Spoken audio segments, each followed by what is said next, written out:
From the heated Rocky rights dispute between Sylvester Stallone and Irwin Winkler, to Adonis Creed building his own legacy and moving past his mentor, first-time director Michael B. Jordan has finally revealed the real reason why Stallone isn't in Creed 3. Here are the juicy details. It's no secret that the feud between Stallone and Winkler was a contributing factor. Jordan didn't say that, but it's pretty obvious, don't you think? If you didn't know about the messy history between Stallone and Winkler, let me tell you about it. The actor had been battling for the rights to the Rocky franchise for decades at this point. Back in 1975, he tried selling the rights to Rocky to multiple producers with the condition that he'd be cast as Balboa. Since he was a nobody in Hollywood, no one accepted his terms. But that was until Irwin Winkler and Robert Chardoff came into the picture. They loved the idea. However, they weren't convinced about casting him in a big-budget sports drama that may or may not bring them bundles of money, especially when you can cast established actors like Robert Redford or Burt Reynolds. But Stallone wouldn't have that. He even threatened to walk off if they didn't cast him as the lead. So, after repeated negotiations, they came to an agreement.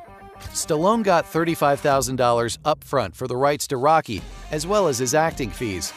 Winkler Chardoff Productions had unlimited access to Rocky. What could go wrong? Fast forward to 2022, and Irwin Winkler and his children, Charles and David, began developing an Ivan Drago spin-off from Creed 2. And this is where Stallone lost his cool. He uploaded a post on Instagram and went on a rage-fueled rant. He called Winkler a pathetic 94-year-old and claimed that he and his vulture children were picking the bones clean of a wonderful character he created in 1975. He's deleted the post now, but it doesn't matter. People were able to take screenshots of it when it reached over 100,000 likes. You can clearly see that he was more than just a little upset. It wasn't that Winkler and his kids were developing a Drago spin-off, it was the fact that they did it without consulting him or asking for his input. That sounds harsh, but that's what happened. That's just one example of how Stallone has been fighting for the rights of Rocky since the beginning. Not to mention, Creed 3 was moving in a direction that Stallone wasn't happy with. You see, he's been a part of every Rocky and Creed movie since 1976. Whether it's the screenplay for Creed 2 or directing and starring in 4 of the 5 Rocky films, he's always been heavily involved in the creative process. In fact, he even has a producer credit in Creed 3. But I know that the first question on everyone's mind is, why wasn't he in a movie where Donnie needed him the most? Well, the real reason is pretty simple, and Michael B. Jordan has clarified it time and time again. Adonis needs to stand on his own 2 feet now and carry his own legacy. That's what Creed 3 is all about. No more, no less. Yes, the whole Stallone-Winkler debacle was a major factor in Stallone's choice not to appear in it. But that doesn't mean that Adonis should keep waiting for his mentor to show up whenever he's in trouble.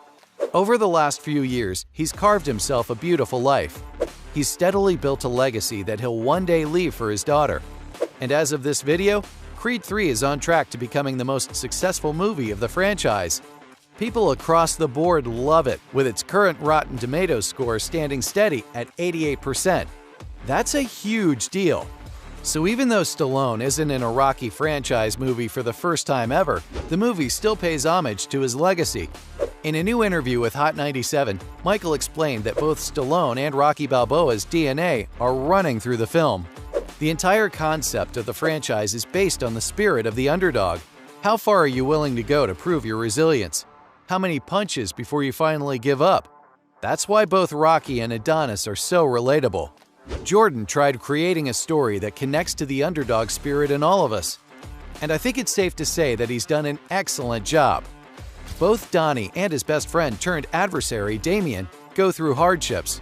They're beaten down, burned, and then rise from the ashes for a race to the top.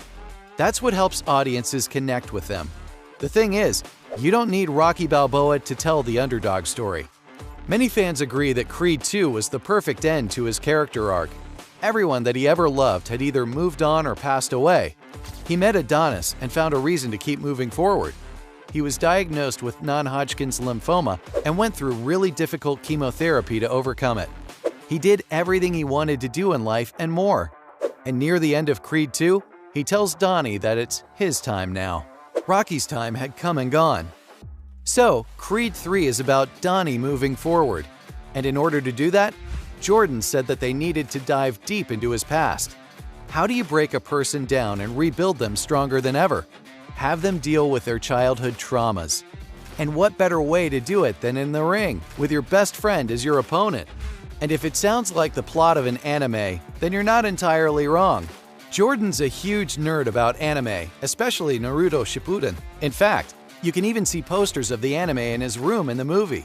Jordan didn't hold back on the anime inspiration, and it shows. The fight scenes are well-paced, with excellent story beats sprinkled in between. And that's what you get when you change up the storytelling and add new voices to the design process. Of course, Stallone missed out on all of this. He said it's a regrettable situation and that the movie moves in a different direction than the one he envisioned.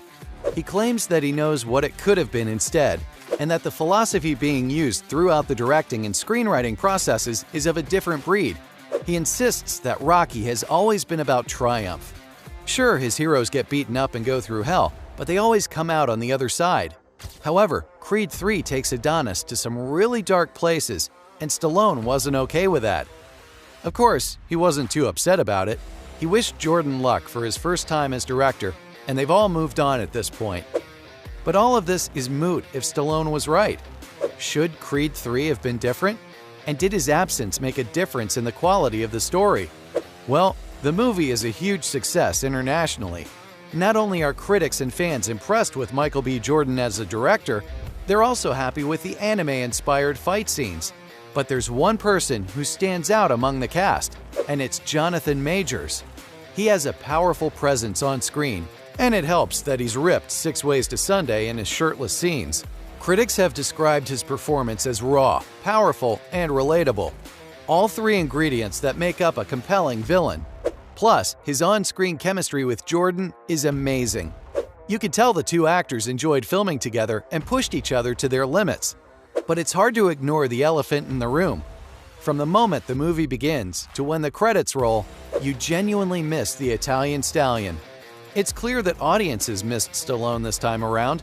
Sure, the movie was brilliant and everything about it is top-notch, but you can't help but want Rocky back at Donnie's side. It may be his movie and his journey, but he'll always need his favorite uncle. The movie feels different because he wasn't there, and a lot of older audiences who grew up watching Rocky Balboa weren't too happy either. But it's safe to say that the training wheels are officially off. Adonis is a compelling protagonist, and I'm sure he can carry the franchise forward without a hitch. And that's all I have today on the real reason why Stallone isn't in Creed 3.